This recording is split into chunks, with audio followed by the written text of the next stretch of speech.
Causa-nos constrangimento sempre a crítica de que não há oposição no Brasil.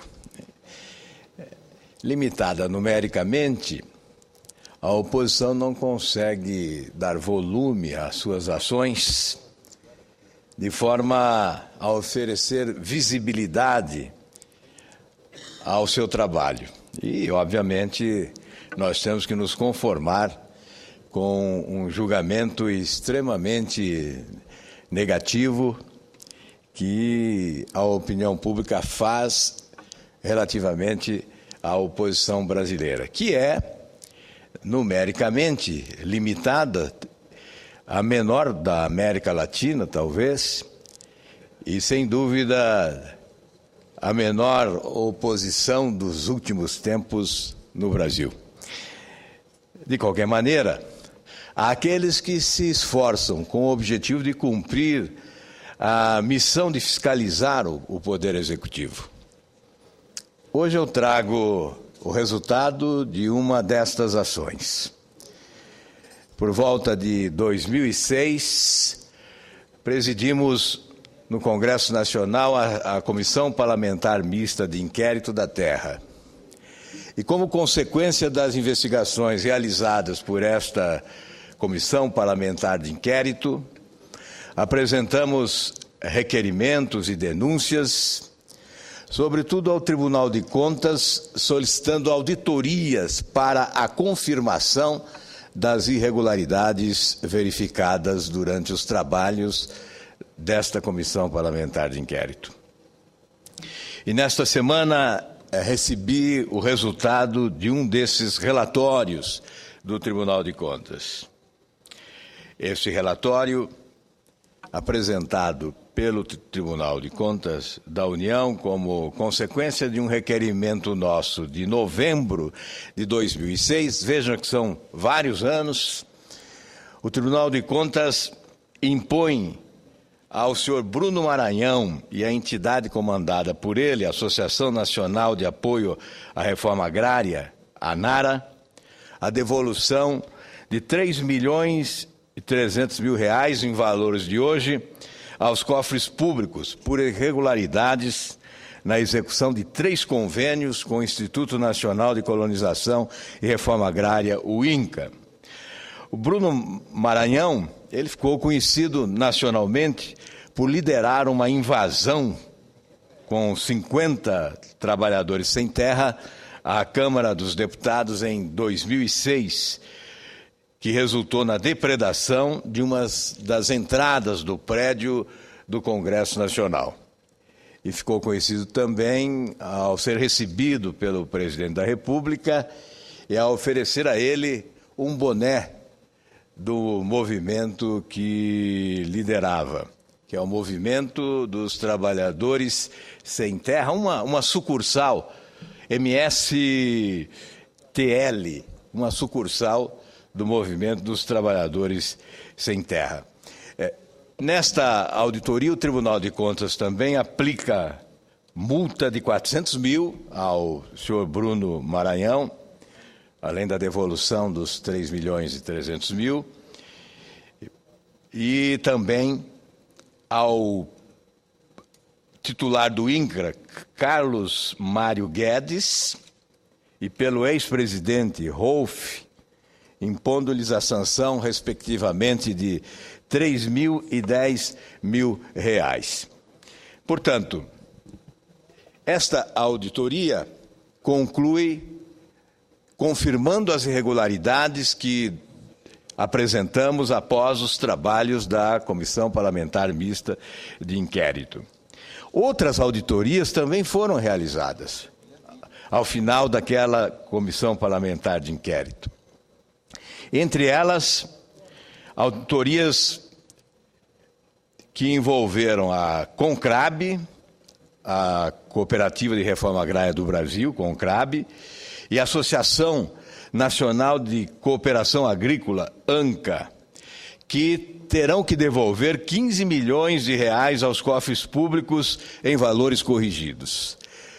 Portanto, As irregularidades que foram apontadas, sobretudo o desvio de finalidade na aplicação de recursos públicos, recursos decorrentes de convênios celebrados por vários ministérios, não apenas pelo Ministério do Desenvolvimento Agrário, mas vários ministérios celebravam e celebram convênios com o movimento dos trabalhadores sem terra através de cooperativas agrárias que foram organizadas exatamente para a celebração desses convênios. Em que pese o fato das denúncias acontecerem, o governo em nenhum momento interrompeu o repasse dos recursos a essas cooperativas. Ao contrário, o que se verificou foi um aumento de valores. O governo continuou cumprindo o convênio estabelecido. A legislação determinava o cancelamento destes convênios. O governo não os cancelou, ao contrário, a cada ano procurava aumentar o repasse de recursos ao MST através, sobretudo, destas três instituições: a CONCRAB, a ANCA e o ITERRA. O ITERRA é o Instituto do Rio Grande do Sul, que também foi alvo de auditoria. O tribunal fiscalizou 74 convênios no valor de 32 milhões de reais, firmados com 11 ministérios e secretarias do governo federal de 98 a 2003, e a maior parte dessas irregularidades ocorreram em convênios celebrados durante o governo do ex-presidente Lula. Esses convênios, portanto, envolviam ministérios e secretarias, 11 ministérios e secretarias do governo federal. E essas auditorias foram realizadas por solicitação da Comissão Parlamentar Mista de Inquérito. Como já disse, apenas na auditoria envolvendo a CONCRAB e a ANCA, 15 milhões de reais foram apontados como desviados, o resultado, portanto, do desvio de finalidade na aplicação de recursos públicos, e deverão ser devolvidos aos cofres públicos com a necessária correção dos valores. Portanto, não são apenas 15 milhões de reais. Faço referência a esses fatos porque só agora nós recebemos o comunicado do Tribunal de Contas da União. Por isso, só agora podemos divulgar que cumpriu mais uma vez a sua missão o Tribunal de Contas, que tem sido da maior utilidade para tentar impedir que a impunidade prevaleça e estimule o desvio de recursos públicos no país. Eu repito que não são apenas estas auditorias. Estas foram as concluídas. Como disse, o tribunal fiscalizou 74 convênios e nós aguardamos, evidentemente, a conclusão desses procedimentos que foram adotados pelo Tribunal de Contas da União. E por falarmos, senhor presidente, em combater a impunidade e por destacarmos a importância da transparência e, sobretudo, do papel fiscalizador do Congresso Nacional, registro mais um fato que lamentamos profundamente, senador Jarbas Vasconcelos. Na última sexta-feira, o site IG revelou uma comunicação restrita do Itamaraty com a previsão de que todos os documentos sobre as visitas ao exterior da presidente Dilma ou do vice Michel Temer, passadas ou futuras, deveriam ser reclassificadas como reservadas, com o objetivo de mantê-los sob sigilo até que a presidente deixe o cargo em 2014 ou 2018, em caso de reeleição. Segundo o porta-voz do Itamaraty, a reclassificação deverá impor sigilo sobre faturas e boletos, notas fiscais de hospedagem da comitiva presidencial. Nós solicitamos há pouco tempo, através de um requerimento de informações, prestação de contas da presidente Dilma a respeito de sua viagem a Roma, aquela viagem fantástica, que custou um valor exorbitante aos cofres públicos do país. Todos nós nos lembramos de uma viagem da Presidente da República para a posse do Papa Francisco, acompanhada de uma comitiva imensa. Comitiva essa que se hospedou em um hotel de luxo, desprezando a embaixada brasileira na Piazza Navona, um hotel luxuosíssimo com gastos elevados. Nós ainda não tivemos resposta àquele requerimento de informações aprovado pela mesa do Senado.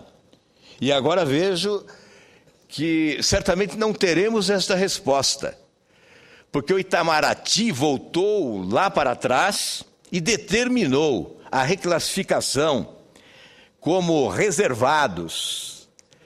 Esses boletos, essas faturas das viagens realizadas pela presidente Dilma, essas faturas não serão mais reveladas. Nós não podemos ter conhecimento do que ocorreu nessa viagem em matéria de gastos. Nessa e em outras viagens. Agora é sigilo absoluto. É uma questão de segurança nacional. Nós já não suportávamos a ideia de que recursos gastos com cartões corporativos pela Presidência da República fossem considerados sigilosos a pretexto de que estaria em jogo a segurança nacional. Ora, senhor presidente, como pode afetar a segurança nacional gastos da Presidência da República com cartões corporativos? A menos que a Presidência da República estivesse adquirindo armamentos pesados para uma suposta guerra que ocorreria à frente, utilizando cartões corporativos. Isso é surrealista demais, isso seria inusitado. Enfim, se antes não podíamos conhecer as despesas da Presidência da República com a utilização de cartões corporativos, agora também não podemos conhecer despesas da Presidência da República ou da Vice-Presidência da República em suas viagens internacionais. As contas abertas, o site Contas Abertas, revelou até abril que 15,2 milhões foram pagos com cartão corporativo. Do total pago por meio dessa ferramenta, 48% equivale a 7,3 milhões foram efetuados de maneira sigilosa. Por que sigilo? É dinheiro do imposto pago com tanto sacrifício pelo povo brasileiro. Por que este sigilo? Por que teria a presidente Dilma direito a esse sigilo? O povo brasileiro não pode saber onde seu dinheiro está sendo aplicado. Neste caso, seriam 7,3 milhões gastos de maneira sigilosa até abril. A Presidência da República lidera os pagamentos com cartões corporativos e também os gastos secretos. Já foram pagos 4,8 milhões com os cartões da Presidência, 95% deles sigilosos. 4,8 milhões até abril gastou a presidente Dilma com o cartão corporativo e 95% sigilosos. Nós estaríamos autorizados a fazer ilações em relação a esses gastos. Nós estaríamos autorizados a imaginar onde a presidente gastou 4 milhões e 800 mil reais, já que o governo não quer prestar contas, já que o governo não quer informar a quem paga impostos nesse país onde esse dinheiro foi aplicado. Eu repito que fui autor de um requerimento dirigido ao ministro Gilberto Carvalho sobre os gastos efetuados pelo governo na viagem da presidente Dilma e comitiva à Cidade do Vaticano, por ocasião da missa inaugural do pontificado do Papa Francisco. Essa resposta não chegou. Nós não tivemos estas informações. E, coincidentemente, o Itamaraty adota esse procedimento inusitado. Essas informações passam a ser sigilosas. Nós não poderemos ter acesso a elas. Ora, senhor presidente, nós estamos sob a égide do regime democrático ou nós estamos sob a égide de um regime autoritário? Esta é uma questão a ser formulada à presidente Dilma Rousseff. Mas vamos, senhor presidente, insistir, vamos verificar a legislação, se essa nova lei de acesso à informação não nos possibilitará termos conhecimento do que se gastou nesta viagem da presidente Dilma a Roma. Mas não basta saber desta viagem. Nós queremos saber de todas as viagens. O povo brasileiro tem o direito de saber de todas as viagens realizadas pela presidente Dilma e pelo vice-presidente. Mas eu não posso deixar de registrar, senhor presidente, em que pese a gravidade deste fato, desta decisão de governo, que busca sigilo para gastar, que desrespeita a população do país ao dizer a ela, não lhe devemos prestação de conta alguma.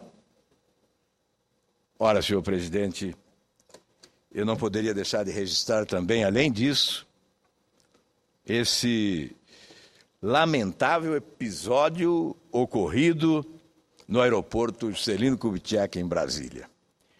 Na rotina desses escândalos, a mídia repercutiu nesse final de semana a denúncia que foi estampada especialmente pela revista Veja, mas com desdobramento em outros órgãos de imprensa do país, o jornal O Globo, para exemplificar, um caso de dinheiro transportado nas roupas íntimas.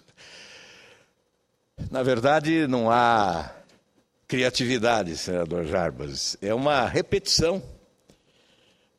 Antes já se utilizou esse expediente, transportar dinheiro nas roupas íntimas. 465 mil escondidos no corpo de um cidadão, que foi detido no aeroporto de Brasília. Aí liga-se ao fundo de pensão.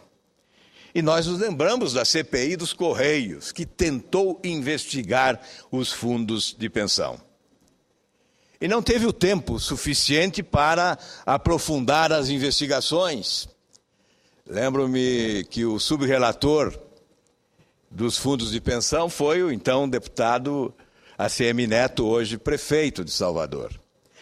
Nós não tivemos o tempo necessário para a conclusão das investigações. E este episódio agora nos envia até aquele momento de investigação da CPI dos Correios, quando se tentou investigar os fundos de pensão. Há uma relação deste episódio com as investigações que se pretendiam fazer naquela época. É a oportunidade para a Polícia Federal, eu vou concluir, presidente, é preciso que a Polícia Federal apure esse episódio. Nós não vamos propor nenhuma investigação no Congresso. Nós já estamos desanimados em matéria de comissão parlamentar de inquérito neste momento do Congresso Nacional, de dominação completa e absoluta do Poder Executivo. Esta casa se transformou num almoxarifado da Presidência da República. Nós não vamos gerar uma falsa expectativa, anunciando aqui que vamos propor nova investigação em relação aos fundos de pensão. Nos resta pedir à Polícia Federal, que é uma instituição independente, que, valendo-se deste episódio, possa aprofundar investigações. como nós não tivemos consequência em relação às investigações sobre os aloprados, que apareceram com uma mala com R$1.700.000 num hotel de São Paulo. Mala essa que foi apresentada ao país pela televisão. Mas nós não tivemos o resultado das investigações, resultado conclusivo dessas investigações. A punição não alcançou os principais responsáveis. Os líderes dos aloprados não foram alcançados pelas investigações e eles não foram punidos. Permaneceram impunes e elegíveis. Nós esperamos que desta feita a Polícia Federal possa instaurar os procedimentos com muita disposição e entusiasmo para esta investigação. Afinal, os nossos aeroportos não podem se transformar na rotina para aqueles que carregam dinheiro roubado nas suas partes íntimas. Muito obrigado, senhor presidente.